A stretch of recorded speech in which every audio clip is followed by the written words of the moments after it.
बिस्मिल्लाहिर्रहमानिर्रहीम। अस्सलाम वालेकुम डियर कैंडिडेट्स। पिछली वीडियो मैंने ग्रुप डिस्कशन के ऊपर अपलोड की थी। ये ग्रुप डिस्कशन जो है आईएसएसबी के दूसरे दिन होती है। जीटीओ इसको प्रिजाइड करते हैं और ये सबसे पहला इवेंट होता है। जीटीओ का दूसरा इवेंट जो है आईएसएसबी के दूसरे दिन वो है लेक्चरेट। तो आज हम लेक्चरेट के ऊपर बात करेंगे। तो लेक्चरेट में ये होता है कि तमाम कैंडिडेट्स को एक क्लासरूम के अंदर लेके जाया जाता है। जीटीओ 7 होते हैं, वहाँ पे 12 से 13 का ग्रुप होता है और सामने सीटों पे बैठ जाते हैं और जीटीओ एक कैंडिडेट को दो पर्चियाँ देते हैं जिसके ऊपर टॉपिक्स लिखे होते हैं। वो इंग्लिश में होते हैं दोनों टॉपिक्स और वो आपको कहते हैं जीटीओ के आप क्लासरूम से बाहर जाएं, स्टे देयर फॉर 2 मिनट्स और दो आपको टॉपिक दिए हैं, दो में से किसी एक टॉपिक के ऊपर आप अपनी आउटलाइन बना लें और आपने अंदर आके उसके ऊपर आपने जो पूरी क्लास है उसको लेक्चर देना है। यूँ वो कैंडिडेट बाहर जाता है, 2 मिनट के लिए अपना आउटलाइन बनाता है। आउटलाइन बनाने में आपने क्या करना है वो मैं ज़रूर बताता हूँ आपको। वो ये है कि आपने सबसे पहले उस टॉपिक का इंट्रोडक्शन बनाना है कि आप किस तरह आप उस टॉपिक का इंट्रोड्यूस देंगे जब आप अंदर जाएंगे लेक्चरेट रूम में। इंट्रोडक्शन के बाद आपने जो मेन बॉडी होती है उसकी, तो जो मेन पॉइंट्स हैं उसके वो उसके अंदर आपने बोलने हैं कि उस पॉइंट के बारे में, जो भी वो टॉपिक होगा उसके बारे में आपने मोटी मोटी बातें करनी हैं, उसकी इम्पॉर्टेंस जो है उसको उजागर करना है और वो हमारे लिए, सोसाइटी के लिए कितना फ़ायदेमंद है वो जो भी टॉपिक है उसके बारे में आप बातें करेंगे और एट दी एंड आपने कंक्लूड करना है। कंक्लूजन में आपने 3-4 फ़िक्रे बोलने हैं, यानी कि आपने रिकमेंडेशंस देनी है। तो टोटल आपके पास 2 मिनट टाइम होगा आपने बोलना है, तो कोई 30 मिनट्स के करीब आपने इंट्रोडक्शन में करना है उसको तकसीम, जबकि 1 मिनट जो है वो आपने करना है मेन बॉडी को और आधा मिनट के अंदर अंदर आपने रिकमेंडेशंस देनी है कि आपकी ओपिनियन में उस टॉपिक में, जो भी टॉपिक है उसमें निज़ाम की बेहतरी है या कोई भी मामला है उसकी बेहतरी के लिए आप क्या समझते हैं कि क्या क्या चेंजेस लानी चाहिए कि वो सिस्टम जो है वो बेहतर हो जाए। और इसी तरह फिर जो है ये सिलसिला चल पड़ता है और जो ही एक बच्चा जो है आके वो लेक्चर स्टार्ट करता है। स्टार्ट करने से पहले कैंडिडेट जो होता है नंबर 2, जिस नंबर 2 पे तकरीर करनी होती है, वो उसको जीटीओ जो है वो बाहर भेज देते हैं 2 टॉपिक्स फर्दर दे के कि वो आप जाके आउटलाइन बनाइए बाहर, और उतनी देर में जो पहला बच्चा है बाय द टाइम वो अपनी स्पीच ख़त्म करता है 2 मिनट में, तो 2 मिनट उसके टाइम हो जाते हैं आउटलाइन बनाने में। तो यूँ फिर जो है 1 बाय 1 करके वो बच्चे जो है वो अपनी तकरीरें आके करते हैं। ठीक है, अब इसके अंदर देखा क्या जाता है, जीटीओ क्या देखते हैं आपके अंदर? ऑफ कोर्स आपका उस टॉपिक के बारे में जनरल नॉलेज, कैसा नॉलेज है, आपकी अप्रोच को देखते हैं कि आप उस मसले को किस तरह आप टैकल करते हैं, आपकी जो रिकमेंडेशंस हैं वो कितनी स्ट्रॉन्ग हैं, क्या वाइबल हैं, यूज़फुल हैं, क्या वाकई वो अगर आपकी जो ओपिनियन है, आपकी रिकमेंडेशंस है उस पर अमल किया जाए तो क्या वैलिड है वो रिकमेंडेशंस और बेहतरी आ सकती है सिस्टम में। सॉरी।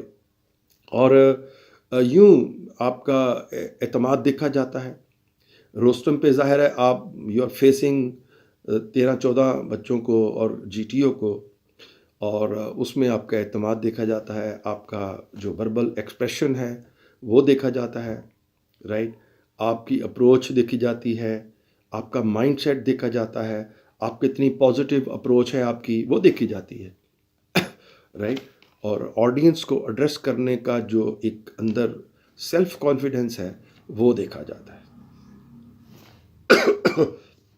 तो ये बहुत इम्पोर्टेंट लेक्चरेट जो है ना, ये एक इवेंट है, राइट।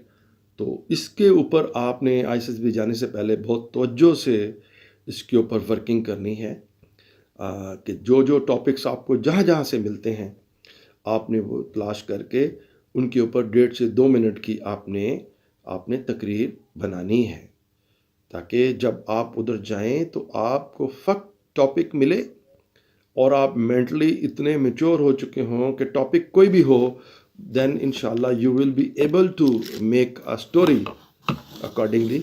आपको मसला नहीं होगा कोई भी इंशाल्लाह। ये मुझे पता है कि जब आप प्रैक्टिस इतनी कर लेते हैं ना, तो उसका फिर फ़ायदा यकीनन इंशाल्लाह आपको होगा, ठीक है, राइट। तो मैं आपको पिछले जो 2-3 सालों में जितने भी ग्रुप्स आईएसएसबी में जाते हैं, वो ग्रुप्स हमारे पास वापस आते हैं। मैंने एज ए सेड अर्लियर कि मेरे पास एकेडमी थी गुजरावाला के अंदर, ठीक है, और यहाँ लाहौर में भी मैं अभी एकेडमी करता हूँ। मेरे बच्चे आर्मी में पीएमए में भी माशाल्लाह ट्रेनिंग कर रहे हैं, और कुछ ऑफिसर्स बन चुके हैं, लेफ्टिनेंट, सेकंड लेफ्टिनेंट, कैप्टन। तो वो वापस आके मुझे बताते हैं कि सर फ़लाँ टॉपिक्स जो है ना, वो आईएसएसबी में आए हैं अभी हमें। तो मैं उन सारे टॉपिक्स को मैंने कंपाइल किया है, और मैं बहुत इम्पॉर्टेंट समझता हूँ कि आपको मैं ये वो टॉपिक्स जो है ना वो मैं बता दूँ कि इन टॉपिक्स के ऊपर कम से कम आप मटेरियल इकट्ठा करके जो है वो तैयारी शुरू कर दें, ठीक है। इंशाल्लाह बहुत यूज़फुल ये टॉपिक्स हैं, और आपने ज़रूर इनके ऊपर वर्किंग करनी है, राइट। टॉपिक नंबर 1 है, लेक्चरेट का टॉपिक नंबर 1 है, जो पिछले 3 सालों में आईएसएसबी के अंदर आया है। और याद रखिए यह टॉपिक्स घुमा फिरा के दोबारा जो है अंडर डिस्कशन आते हैं, ठीक है। पहला टॉपिक है यू विल बी गिवन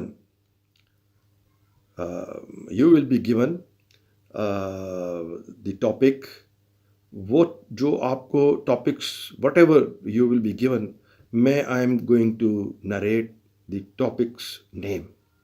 तो टॉपिक नंबर 1 इज़ को एजुकेशन।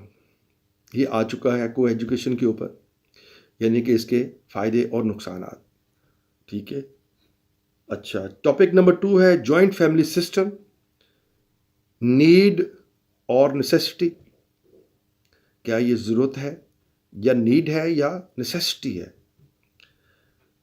अगला है topic number 3, is media responsible for moral degradation in new generation. चौथा है wealth is more important than respect. Fifth topic is fashion in Pakistan. Fashion in Pakistan. अगला topic है misuse of authority. अगला topic है advantages and disadvantages of joint family system. Next topic is shortcut in increasing the literacy rate of Pakistan.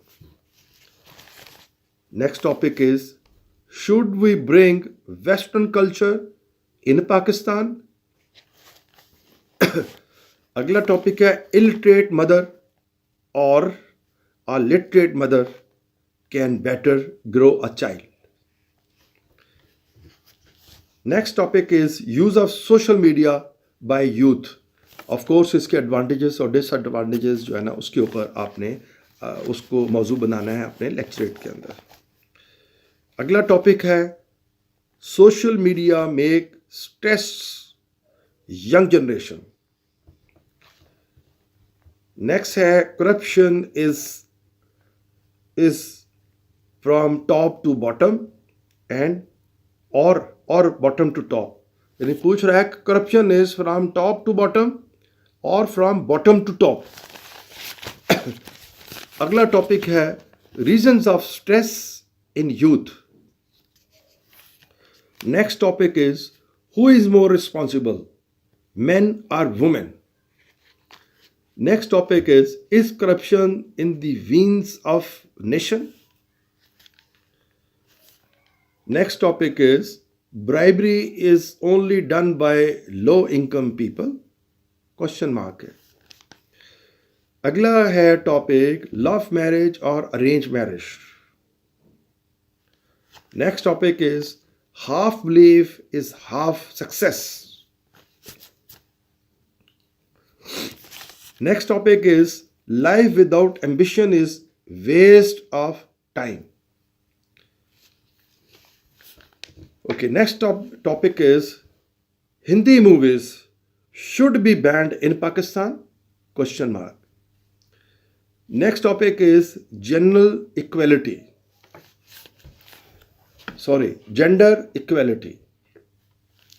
Next topic is respectable profession or highly paid profession. Then effect of Indian movies on youth. And the next topic is reasons of increase in divorce cases. इसमें reasons आपने लिखनी है. आखिर वो कौन से हालात होते हैं जिसके अंदर एक कपल जो है वो इस इंतहाई नहज पे पहुंचता है कि वो तलाक तक बातें पहुंचती हैं. आपने इसके अंदर वो डिस्कस करना है वो क्या मामलात हैं, क्या रीजंस हैं. अगला है हाउ को education effect on society. Next topic is advantages and disadvantages of co-education. जी, अगला टॉपिक है open book exam should be held. Next topic is influence of technology in future. Next topic is men are more corrupt than women.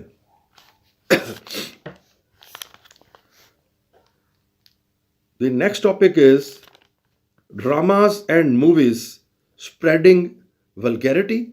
Is it so? और अगला है how to control sexual harassment. So these are the topics जो मैंने बताने थे कि ये पिछली ISSB के अंदर आ चुके हैं. लिहाजा एक आपको एक जनरल आइडिया मैंने दिया है कि आप इन मौज़ूआत के ऊपर जो है आप ज़रूर तैयारी करके जाएं, मैटर इकट्ठा करें. हर जगह पे आपको मैटर मिलेगा. अगर आपको मैटर नहीं मिलता, किसी मसले के ऊपर किसी जगह से बुक से नहीं मिलता, तो आप किसी बड़े सीनियर आदमी से ये डिस्कस कर लें. इंशाल्लाह आपको ज़रूर वो डिटेल के अंदर आपको डिस्क्राइब कर देगा, जिससे आपको चंद एक पॉइंट्स मिल जाएंगे कि इंशाल्लाह you will be able to speak during lecturette in ISSB, right. अगर किसी बच्चे को, किसी कैंडिडेट को इन टॉपिक्स के ऊपर कोई शक है, कोई मसला है, मटेरियल अवेलेबल नहीं हो रहा, तो he can approach me, right. तो मैं इंशाल्लाह उसकी पूरी गाइडलाइन कर दूंगा. मैं हर एक को इतना मैं बोल दूंगा कि वो तकरीबन 1.5 मिनट तकरीबन इंशाल्लाह वो इजीली बोल पाएगा. मैं उसको हेल्प कर दूंगा, गाइड कर दूंगा मटेरियल के अंदर. ठीक है जी. तो बस आज का मेरा टॉपिक यही था कि ISSB के अंदर लेक्चरेट जो है ना, वो किस तरह आपने अटेम्प्ट करना है, किस तरह बोलना है, किस तरह खड़ा होना है, आपका डिसेंट तरीके से आपने बातचीत करनी है, राइट. इसमें कोई क्वेश्चन आंसर आपसे नहीं करेगा, कोई सवाल नहीं पूछता. You have to just deliver a lecture. That's why it is called lecturette. और ये होगा इंग्लिश में. मैंने शुरू में भी कहा है कि ये इंग्लिश में ही आपको डिलीवर करना पड़ेगा. कोई मुश्किल बात नहीं. अगर आपका कॉन्फिडेंस है, अगर आपने जाने से पहले इंग्लिश में तैयारी की हुई है, तो इंशाल्लाह you will be able to speak. आसान इंग्लिश बोलिए, मुश्किल वोकैबुलरी, बड़े मुश्किल अल्फाज बोलने की ज़रूरत नहीं. हाँ, आपके टेंसेस ठीक होने चाहिए. टेंसेस ठीक होंगे तो तभी आप अपनी बात को सही तरह कन्वे कर पाएंगे. तो मैंने और कुछ नहीं कहना अभी तक. अगर आपने मेरा जो चैनल है वो सब्सक्राइब नहीं किया, तो मेरे चैनल को ज़रूर सब्सक्राइब कीजिए. आपको मेरी वीडियो पसंद आई हो तो इसको लाइक कीजिए. कमेंट सेक्शन में अपने कमेंट्स ज़रूर दें, ताकि मैं हर एक का नाम देखूं कि किस किस ने कमेंट किया है. और उसी कमेंट सेक्शन में अपनी प्रॉब्लम्स ज़रूर बताइएगा कि सर मुझे समझ आई है, या आपके पास वो मटेरियल नहीं है, तो मुझे गाइड कर दिए, तो इंशाल्लाह I will help you out. ठीक है, मेरे चैनल का लिंक आ रहा है इस वक्त, यूट्यूब चैनल का, इसको आप सब्सक्राइब कीजिए। ठीक है, यहाँ पे मैं इजाज़त चाहता हूँ। अंटिल नेक्स्ट, पाकिस्तान जिंदाबाद।